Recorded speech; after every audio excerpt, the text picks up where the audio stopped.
Madame le maire de Paris, mesdames et messieurs les maires, messieurs les préfets, mesdames et messieurs les présidentes et présidents, je voudrais commencer par vous dire la très grande émotion que j'éprouve à vous voir si nombreux dans cette salle à l'occasion de cette réunion de travail qui est destinée à permettre à l'État, en liaison avec les représentants des collectivités de France, de bâtir une politique d'accueil de ceux qui sont persécutés dans leur pays, qui soit à la hauteur des valeurs et de la réputation multiséculaire de notre pays. Et de voir des responsables de collectivités qui sont, pour un très grand nombre d'entre eux, je ne veux pas compromettre certains, des amis, et de toute sensibilité, je me dis qu'il y a à l'intérieur de la République beaucoup de force et d'humanité lorsque l'essentiel est en jeu et qu'il s'agit de faire face à ces drames ou à ces ruptures que l'histoire nous présente régulièrement et qui nous conduisent à nous rassembler autour de l'essentiel. Donc je voudrais, du fond du cœur, vous dire mes remerciements pour votre engagement, qui n'a pas attendu cette réunion, puisque depuis des mois que nous travaillons sur cette question, nous voyons les collectivités locales et les associations sur leur territoire à l'œuvre, mais que vous ayez, en ce samedi, alors que les événements dans les collectivités locales sont toujours nombreux le week-end, que vous ayez pu vous déplacer en nombre pour que nous puissions cheminer ensemble, est une bonne nouvelle pour la République et une bonne nouvelle pour les valeurs que nous portons collectivement. Cette réunion, je l'ai voulue comme une réunion de travail. J'irai donc à l'essentiel, en essayant de vous donner le maximum d'informations sur le contexte et la situation, en essayant aussi de vous dire ce que nous faisons, non pas depuis quelques jours ou quelques semaines, mais depuis de nombreux mois, pour pouvoir, au plan européen et au plan national, faire face dignement à la crise migratoire qui résulte de la persécution dont sont victimes des femmes, des enfants, des êtres vulnérables dans des pays où la barbarie prend désormais toute la place. Et je voudrais commencer par vous donner des informations sur le contexte européen et l'importance du phénomène auquel nous sommes confrontés, ce d'autant plus que nous aurons lundi à Bruxelles une réunion du Conseil Justice Affaires intérieures et que cette réunion doit être l'occasion de mettre en œuvre ce mécanisme de solidarité européen que le président de la République et la chancelière allemande ont ensemble appelé de leurs vœux. Quel est le contexte? Qu'avons-nous fait? Que reste-t-il à faire? Le contexte est d'abord celui, vous le savez, puisque vous avez vu ces images tragiques qui ont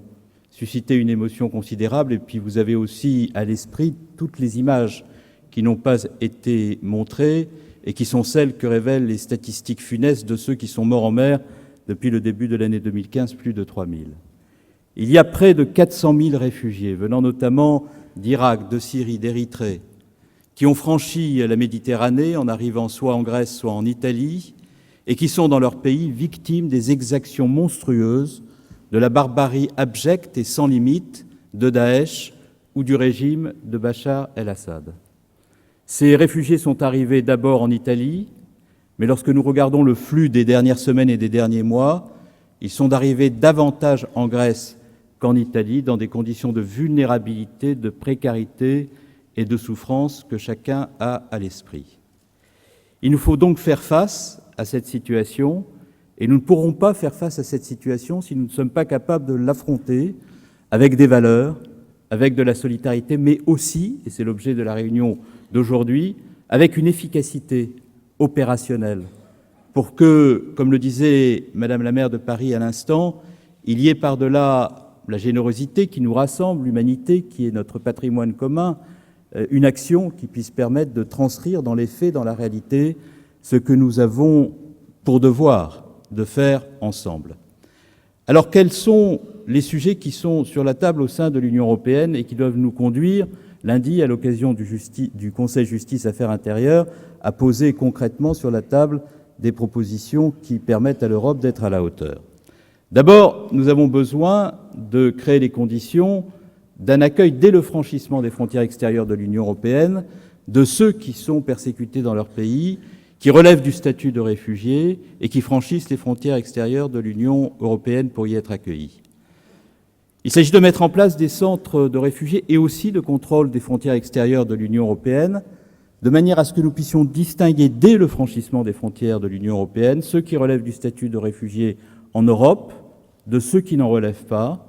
et que nous puissions, avec les moyens de Frontex et dans le cadre d'un dialogue très étroit avec les pays de provenance, procéder aussi, et je dois le dire devant vous parce que c'est ma responsabilité que de l'assumer, à la reconduite à la frontière dans des conditions humaines de ceux qui relèvent de l'immigration économique irrégulière. Sinon, il n'y aura pas de soutenabilité de l'accueil des réfugiés en Europe et en France. Ce sujet progresse. Je pense qu'il appartient à la Commission européenne d'assurer la maîtrise d'ouvrage de ces centres, que l'on appelle de façon un peu générique « hotspot ». Et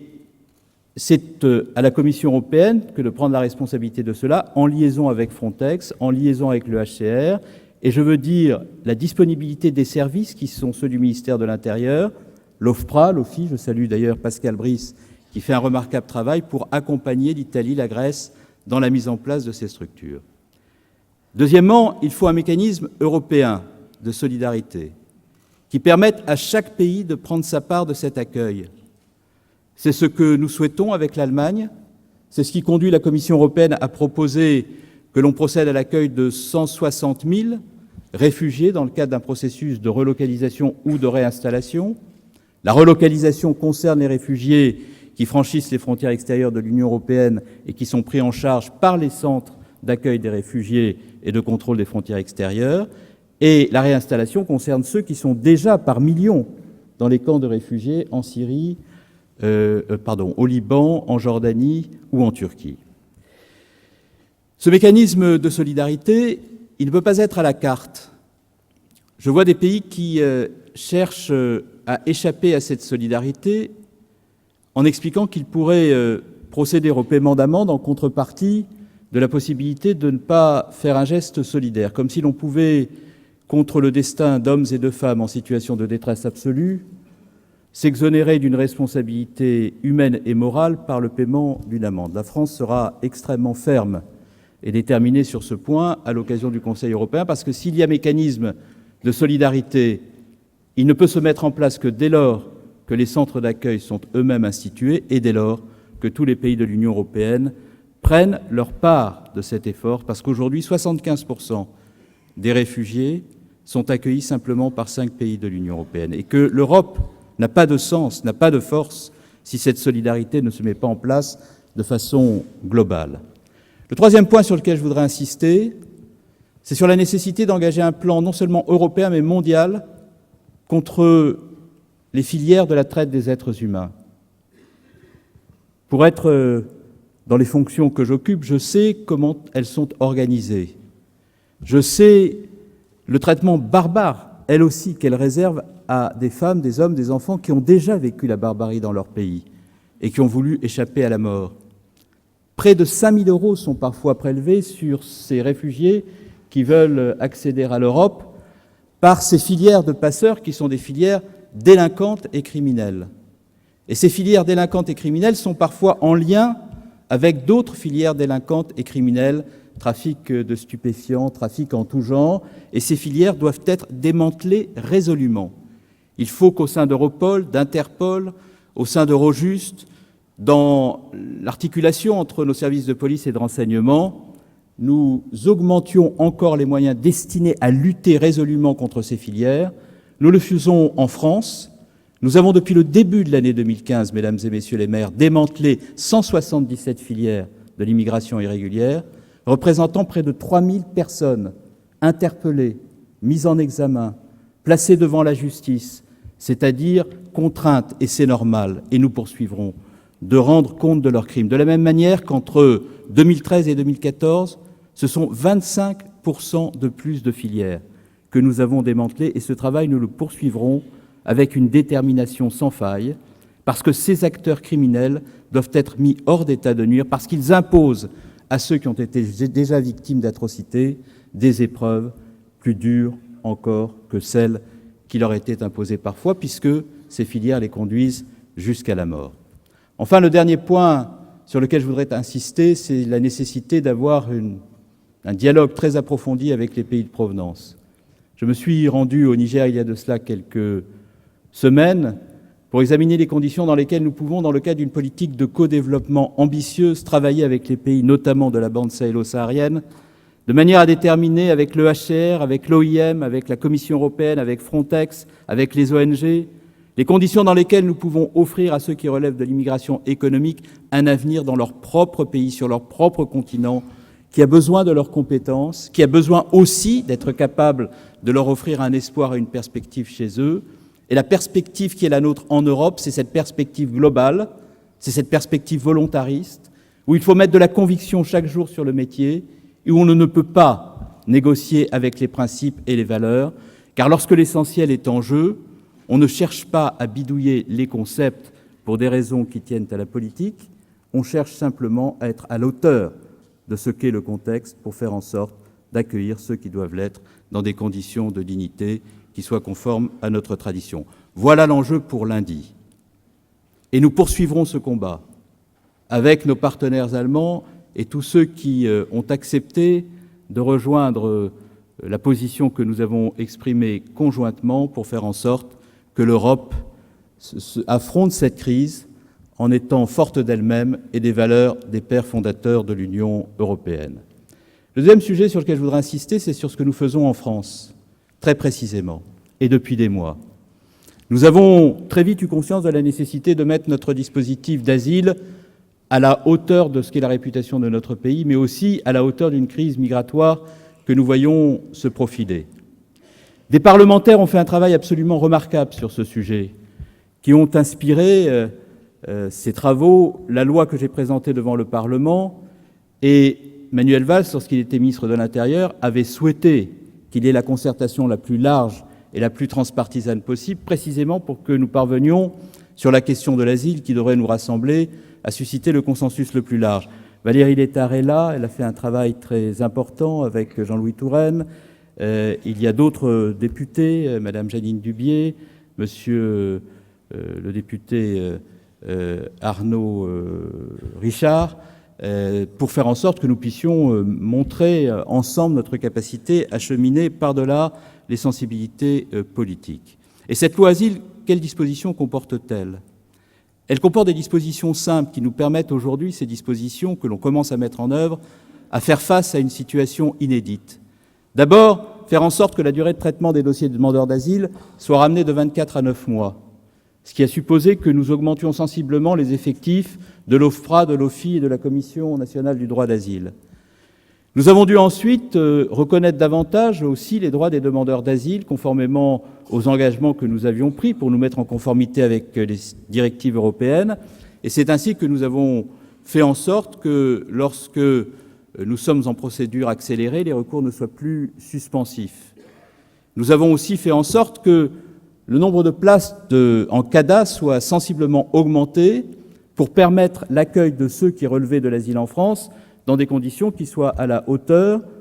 de ce que sont les meilleurs standards européens. C'est ainsi qu'il a été décidé de créer 3 000 places de CADA entre 2012 et 2014. 5 000 places sont en cours de création en 2015. 3 500 places sont prévues en 2016. Et le Premier ministre a décidé, dans le cadre des mesures qui seront présentées à l'Assemblée nationale mercredi à l'occasion du débat sur l'asile, d'augmenter encore les forfaits pour les places en CADA, de manière à faire en sorte que ceux qui relèvent de l'asile en France soient accueillis dans les meilleures conditions.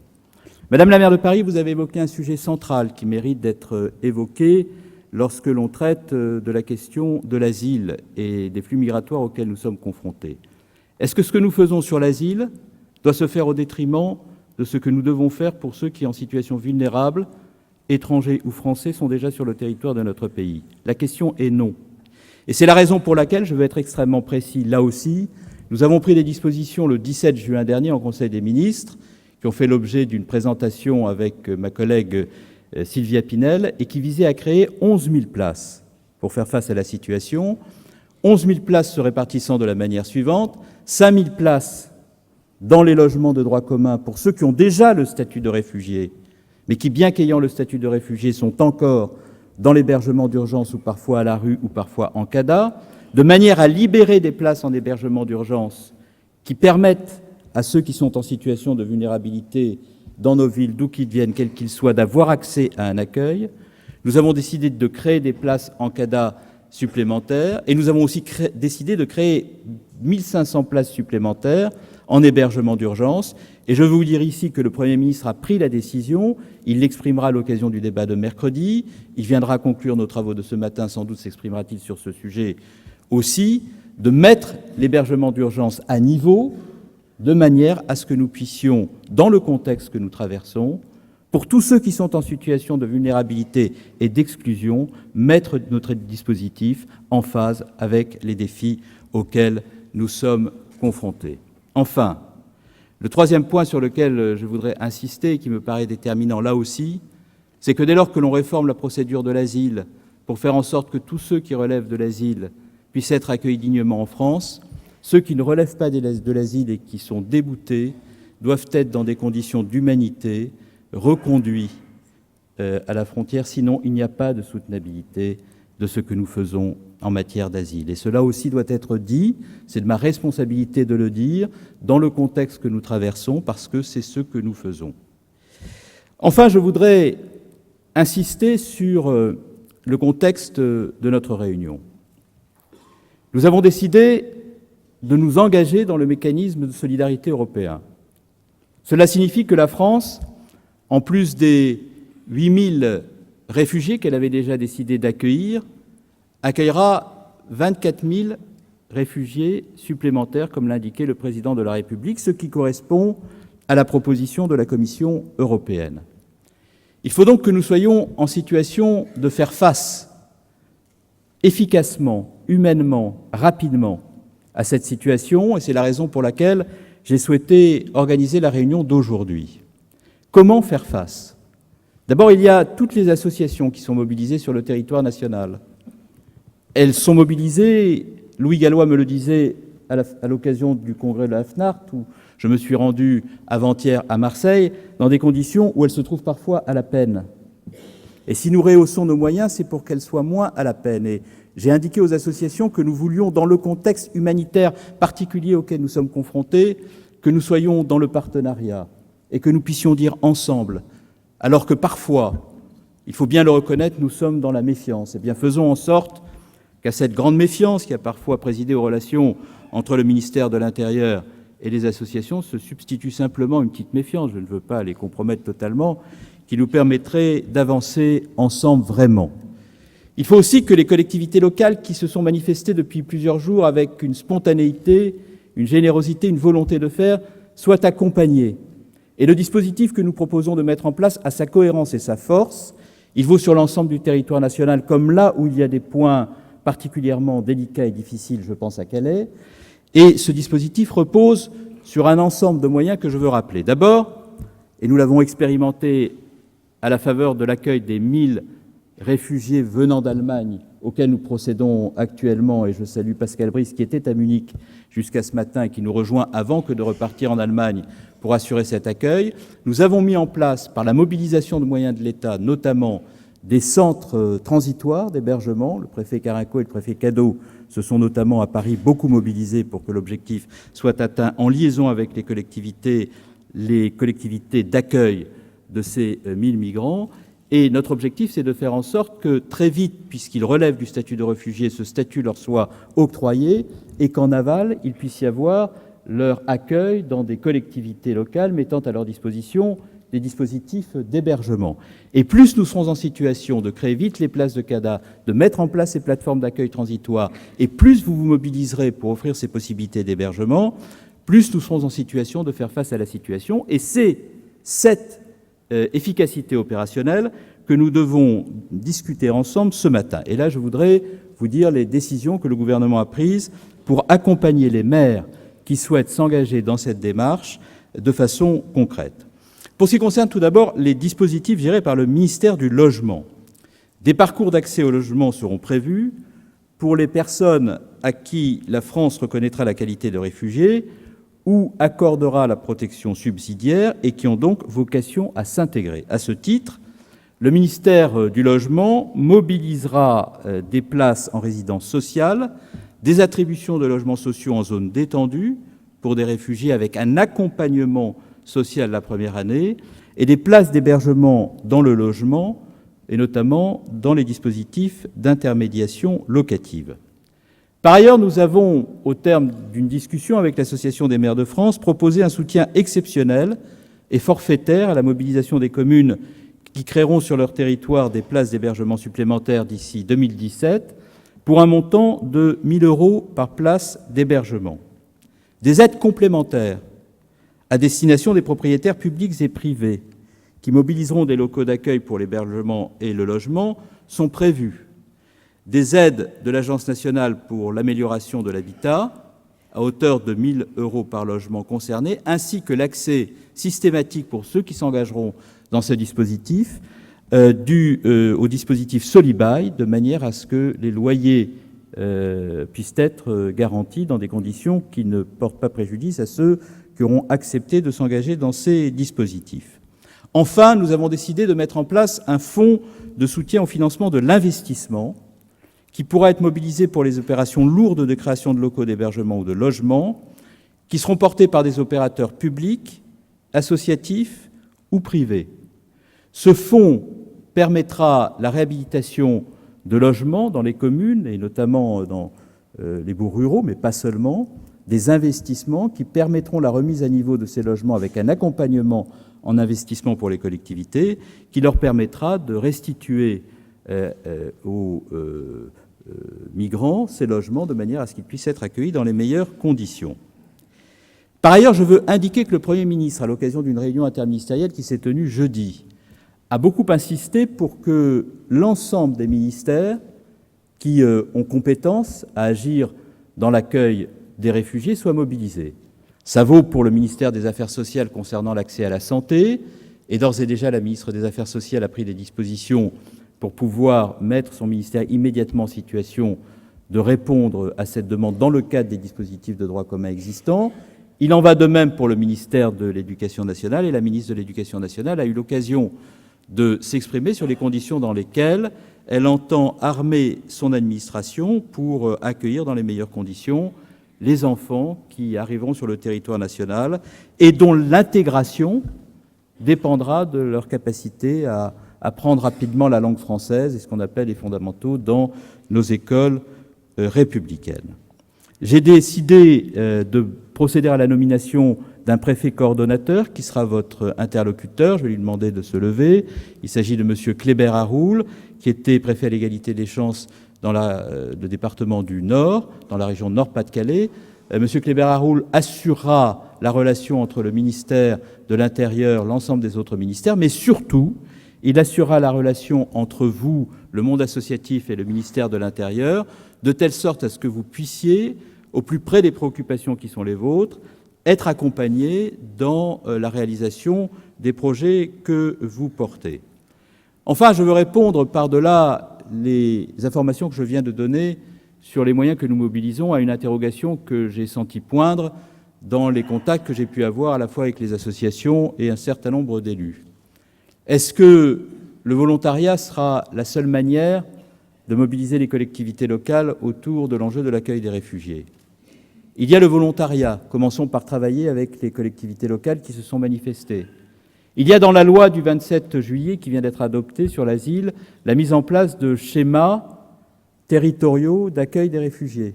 J'ai demandé au préfet que ces schémas territoriaux d'accueil des réfugiés soient déclinés territorialement dans le cadre d'une concertation très étroite avec les maires des territoires de leur ressort de compétences. Je suis absolument convaincu que nous parviendrons dans les mois qui viennent, parce qu'il y a cette dynamique, parce qu'il y a cette responsabilité, parce qu'il y a cette humanité profondément ancrée au cœur de la République, à faire en sorte que ce schéma se mette en œuvre dans des conditions de concertation et de dialogue qui sont sans doute la meilleure manière d'aboutir aux résultats. Je voudrais conclure ce propos en vous disant la disponibilité du ministère de l'Intérieur pour vous accompagner dans les efforts que vous avez accepté de consentir. Je voudrais vous redire notre très grande gratitude à l'égard de tous les maires qui ont décidé de s'engager. Et je voudrais vous dire aussi la manière dont le ministère de l'Intérieur entend travailler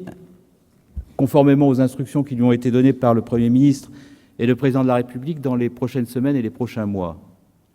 Nous sommes sur un sujet qui renvoie à l'essentiel. la vie, la mort, l'intégrité physique, morale d'hommes et de femmes qui sont nos frères, parce qu'il n'existe qu'une civilisation, la civilisation humaine, et qui sont persécutés. Lorsque l'essentiel est en jeu, on peut toujours convoquer les instincts, on peut toujours instrumentaliser les sujets avec des amalgames, des approximations,